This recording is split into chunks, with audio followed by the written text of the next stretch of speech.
சர்வதேச அரசியல் மற்றும் பொருளாதாரம் குறித்த கருத்தரங்கை பிரதமர் மோடி டெல்லியில் தொடங்கி வைக்க உள்ளார். இதில் பிரதமருடன் இந்தியா வந்துள்ள நியூசிலாந்து பிரதமர் கிறிஸ்டோபர் லக்சன், அமெரிக்க தேசிய உளவுத்துறை இயக்குநர் துளசி கபாட், யுக்ரைன் வெளியுறவுத்துறை அமைச்சர் ஆண்ட் சிபிகா உள்ளிட்டோர் பங்கேற்கின்றனர். 10வது ஆண்டாக டெல்லியில் நடைபெறும் இந்த கூட்டத்தில் 125 நாடுகளிலிருந்து 3500 பிரதிநிதிகளும் இந்த கருத்தரங்கில் பங்கேற்க உள்ளனர். 3 நாள் நடைபெறும் இந்த கூட்டத்தில் தைவான் நாட்டு பிரதிநிதியும் பங்கேற்பது கவனம் பெறுகிறது.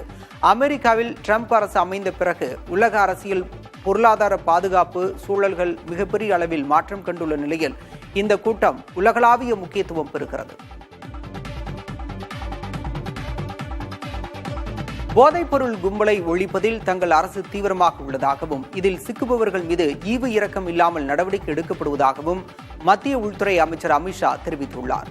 எக்ஸ் சமூகதள பக்கத்தில் பதிவிட்டுள்ள அவர், வடகிழக்கு மாநிலங்களில் அண்மையில் நடத்தப்பட்ட சோதனையில் 88 கோடி ரூபாய் மதிப்புள்ள மெத்தபெட்டமைன் போதைப்பொருள் சிக்கியுள்ளதாகவும் இதில் தொடர்புள்ள சர்வதேச கடத்தல் கும்பலைச் சேர்ந்த 4 பேர் சிக்கியுள்ளதாகவும் அவர் குறிப்பிட்டார். வடகிழக்கு மாநிலங்கள் அவற்றின் புவியியல் அமைப்பு காரணமாக போதைப்பொருள் கடத்தல் மையமாக மாறியுள்ளதாகவும் உள்துறை அமைச்சர் குறிப்பிட்டார். போதைப்பொருள் புழக்கம் மக்களின் உடல் நலத்தை பாதிப்பது மட்டுமல்லாமல் தேசத்தின் பாதுகாப்புக்கும் அச்சுறுத்தலாக இருப்பதாகவும் அவர் குறிப்பிட்டுள்ளார். மிசோரம், அஸ்ஸாம் ஆகிய மாநிலங்களுக்கு சென்றுள்ள அமித்ஷா போடோ மாணவர் சங்க பிரதிநிதிகளுடன் உரையாடினார். இதையடுத்து கவுகாத்தியில் வடகிழக்கு மாநிலங்களின் முதலமைச்சர்களுடன் மத்திய அமைச்சர் அமித்ஷா ஆலோசனை நடத்தவுள்ளார். சீனாவிலிருந்து பொருட்களை இறக்குமதி செய்யும் இந்திய நிறுவனங்கள் அதை நிறுத்திவிட்டு அமெரிக்க நிறுவனங்களிடமிருந்து வாங்கும் வாய்ப்புகளை ஆராயுமாறு மத்திய வர்த்தக அமைச்சகம் அறிவுறுத்தியுள்ளதாக தகவல் வெளியாகியுள்ளது. அமெரிக்க பொருட்களுக்கு இந்தியா அதிக வரி விதிப்பதாக குற்றம் சாட்டி வரும் ட்ரம்ப் அரசு இதனை குறைக்காவிட்டால் அதே அளவு வரியை வரும் ஏப்ரல் 2ஆம் தேதி முதல் தாங்களும் விதிக்கப் போவதாக எச்சரித்துள்ளது. இதனையடுத்து அமெரிக்க பொருட்கள் இறக்குமதியை அதிகரிப்பதற்கான வழிவகைகளை மத்திய அரசு மேற்கொண்டுள்ளது. வெளிநாட்டு மது, வாகனங்கள் உள்ளிட்டவற்றுக்கு சில வாரங்களுக்கு முன் வரி குறைக்கப்பட்டுள்ளது. அடுத்ததாக சீன பொருட்களுக்கு பதிலாக அமெரிக்க பொருட்களை வாங்க இயலுமா என்பதற்கான சாத்தியக்கூறுகளை ஆராயுமாறு தொழில் நிறுவனங்களை வர்த்தக அமைச்சகம் கேட்டுக் கொண்டுள்ளதாக தகவல் வெளியாகியுள்ளது. தாங்கள் எடுக்கும் நடவடிக்கைகள் இந்திய நுகர்வோருக்கும் வணிகர்களுக்கும் எந்தவித பாதிப்புகளும் ஏற்படுத்தாத வகையில் இருக்கும் என்று மத்திய வர்த்தகத்துறை அமைச்சர் பியூஷ் கோயல் ஏற்கனவே உறுதியளித்திருந்தார்.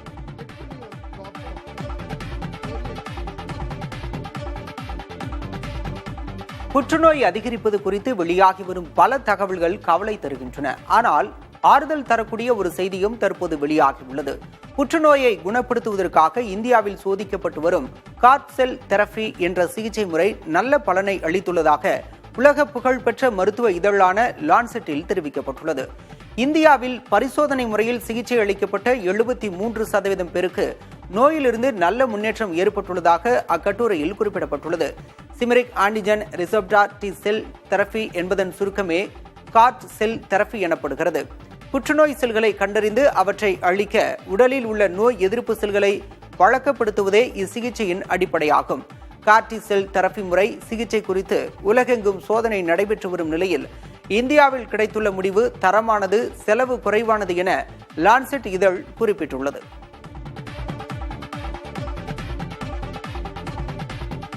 சுனிதா வில்லியம்ஸ் உள்ளிட்ட 2 விண்வெளி வீரர்களை அழைத்து வர விண்ணிற்கு அனுப்பப்பட்ட ஸ்பேஸ் எக்ஸ் விண்கலன் திட்டமிட்டபடி சர்வதேச விண்வெளி நிலையத்துடன் வெற்றிகரமாக இணைந்தது. கடந்த ஆண்டு ஜூன் மாதம் போயிங் நிறுவனத்தின் ஸ்டார்லைனர் விண்கலத்தில் விண்ணுக்கு அனுப்பப்பட்ட சுனிதா வில்லியம்ஸ் மற்றும் புட்ச் வில்மோர் ஆகிய இருவரும் சர்வதேச விண்வெளி நிலையத்தில் ஆராய்ச்சி மேற்கொண்டு வருகின்றனர். விண்கலத்தில் ஏற்பட்ட கோளாறு காரணமாக அவர்களால் திட்டமிட்டபடி கடந்த செப்டம்பர் மாதம் பூமிக்கு திரும்ப முடியாமல் போனது. தொடர்ந்து அவர்களை பூமிக்கு அழைத்து வர ஸ்பேஸ் எக்ஸ் நிறுவனத்துடன் நாசா கைகோர்த்தது. அதன்படி ஸ்பேஸ் எக்ஸ் நிறுவனத்தின் ஃபால்கான் 9 ரக ராக்கெட்டில் புளோரிடாவில் உள்ள கென்னடி விண்வெளி ஆய்வு மையத்திலிருந்து விண்ணில் செலுத்தப்பட்டது. ராக்கெட்டில் 4 விண்வெளி வீரர்கள் அனுப்பப்பட்ட நிலையில் 29 மணி நேர பயணத்திற்கு பிறகு சர்வதேச விண்வெளி நிலையத்துடன் ஸ்பேஸ் எக்ஸ் விண்கலன் வெற்றிகரமாக இணைந்துள்ளது. விண்வெளி நிலையத்திற்குள் நுழைந்த 4 வீரர்களையும் அங்கிருந்த சுனிதா வில்லியம்ஸ் உள்ளிட்ட சக விண்வெளி வீரர்கள் உற்சாகத்துடன் வரவேற்றனர். 4 பேரும் அங்கு தங்கியிருந்து ஆராய்ச்சி மேற்கொள்ள உள்ள நிலையில் சுனிதா வில்லியம்ஸ், புட்ச் வில்மோர் ஆகிய இருவரும் அடுத்த சில நாட்களில் பூமிக்கு அழைத்து வரப்பட உள்ளதாக தெரிவிக்கப்பட்டுள்ளது.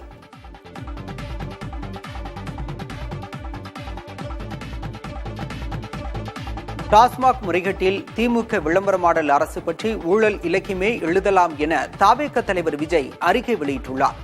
இதுகுறித்து அவர் வெளியிட்டுள்ள அறிக்கையில், ஊழலில் காட்டாற்றையே உருவாக்க வல்லவர்கள் என்பதே திமுகவின் ஆட்சி அதிகார வரலாறு என சாடியுள்ளார்.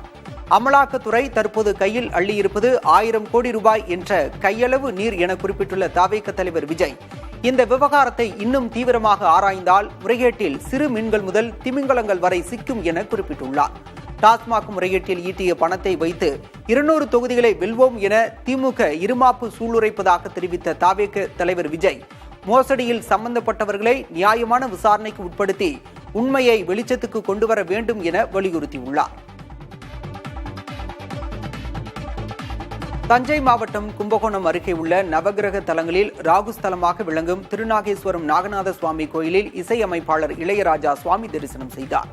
ஆதி விநாயகர், நாகநாத சுவாமி, பிரயணி அம்மன், ராகு பகவான் உள்ளிட்ட சன்னதிகளில் இளையராஜா வழிபாடு செய்தார். ராகு பகவான் சந்நிதியில் அர்ச்சனையும் செய்தார். அவருக்கு சால்வை அணிவிக்கப்பட்டு கோயில் நிர்வாகம் சார்பில் மரியாதை செய்யப்பட்டது. பின்னர் கோயில் ஊழியர்களும் பொதுமக்களும் இளையராஜாவுடன் நின்று ஆர்வம் பொங்க புகைப்படம் எடுத்துக் கொண்டனர்.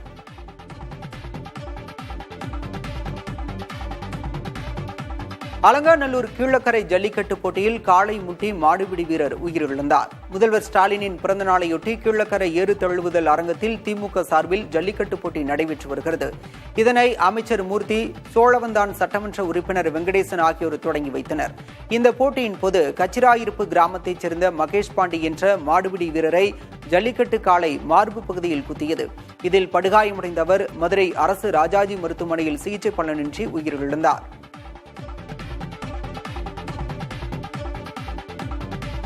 கர்நாடக மாநிலத்தில் 75 கோடி ரூபாய் மதிப்பிலான மெத்தபெட்டமைன் போதைப் பொருட்களை கடத்திய தென்னாப்பிரிக்காவைச் சேர்ந்த 2 இளம்பெண்கள் கைது செய்யப்பட்டனர். தலைநகர் பெங்களூருவில் உள்ள நீலாத்ரி நகரில் அதிகாரிகள் நடத்திய சோதனையின் போது அந்த பெண்களிடமிருந்து 37 கிலோ 830 கிராம் அளவிலான மெத்தபெட்டமைன் பறிமுதல் செய்யப்பட்டது. அதோடு கைது செய்யப்பட்ட அடோனிஸ் ஜவுலைல், அபிகேல் அடோனிஸ் ஆகிய இருவரிடமிருந்தும் 2,18,000 ரூபாய் ரொக்கம், 4 செல்போன்கள் மற்றும் இருவரின் பாஸ்போர்ட்டுகளும் பறிமுதல் செய்யப்பட்டன.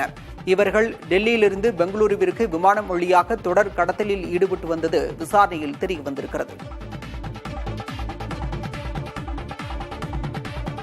திருச்செந்தூர் சுப்பிரமணிய சுவாமி கோயிலில் தரிசனம் செய்ய வரிசையில் நின்ற பக்தர் மூச்சு திணறி உயிரிழந்தார்.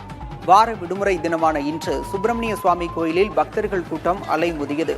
இந்த நிலையில் 100 ரூபாய் கட்டண வரிசையில் தரிசனம் செய்ய குடும்பத்தினருடன் நின்று கொண்டிருந்த ஓம்குமார் என்ற பக்தர் மூச்சு திணறல் ஏற்பட்டு மயங்கி விழுந்துள்ளார். உடனடியாக ஆம்புலன்ஸ் மூலம் அரசு மருத்துவமனைக்கு கொண்டு செல்லப்பட்ட அவரை பரிசோதித்த மருத்துவர்கள் அவர் ஏற்கனவே இறந்துவிட்டதாக தெரிவித்துள்ளனர். உயிரிழந்த ஓம்குமார் காரைக்குடியைச் சேர்ந்த ஜவுளி வியாபாரி என்பதும் இரத்த அழுத்த பிரச்சினைக்காக சிகிச்சை பெற்று வந்தவர் என்பதும் தெரியவந்துள்ளது.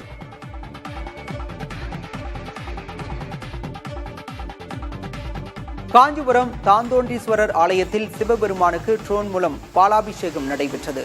ஏகாம்பரநாதர் கோயில் அருகே அமைந்துள்ள தாந்தோண்டீஸ்வரர் ஆலயத்தில் 21 அடி உயர விஸ்வரூப சிவபெருமானின் சிலைக்கு வண்ணம் பூசி புதுப்பிக்கப்பட்டது. இதனையடுத்து ட்ரோன் மூலம் 21 லிட்டர் பாலை ஊற்றி விஸ்வரூப சிவபெருமானுக்கு அபிஷேகம் நடைபெற்றது. அப்போது திரளான பக்தர்கள் தரிசனம் செய்தனர்.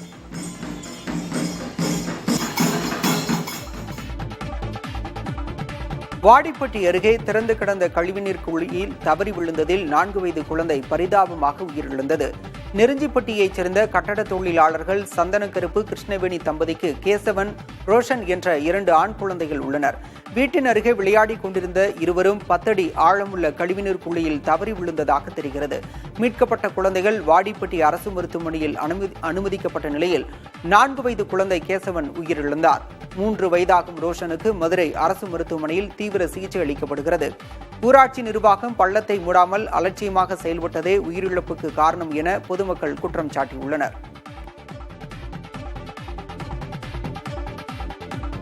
சென்னையை அடுத்த மதுரவாயிலில் மின்சார இருசக்கர வாகனம் தீப்பிடித்து எரிந்த விபத்தில் 9 மாத குழந்தை உட்பட 3 பேர் படுகாயமடைந்தனர்.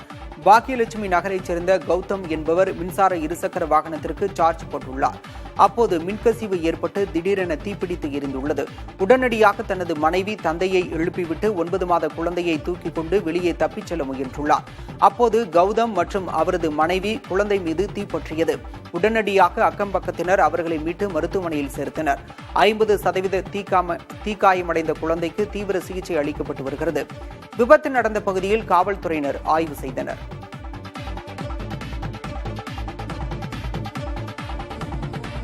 ஐரோப்பிய நாடான வடக்கு மாசிடோனியாவில் இரவு கேளிக்கை விடுதியில் ஏற்பட்ட தீ விபத்தில் சிக்கி 59 பேர் உயிரிழந்தனர். கொகாடி நகரில் உள்ள இந்த கேளிக்கை விடுதியில் இசை நிகழ்ச்சியின் போது ஏற்பட்ட மின் அழுத்தம் காரணமாக தீ விபத்து ஏற்பட்டதாக கூறப்படுகிறது. இந்த விபத்தில் சிக்கி 100க்கும் மேற்பட்டோர் காயமடைந்துள்ளதாக அந்நாட்டின் உள்துறை அமைச்சர் தெரிவித்துள்ளார்.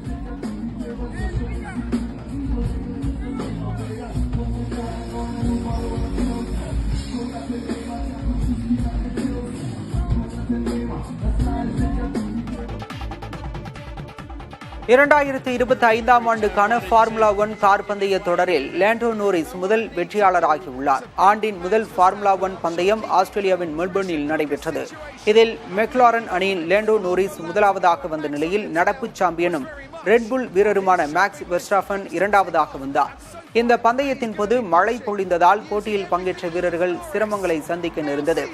இந்த ஆண்டு ஃபார்முலா 1 சீசனில் இரண்டாவது பந்தயம் சீனாவில் வரும் 23ஆம் தேதி தொடங்க உள்ளது. into this championship campaign. The winner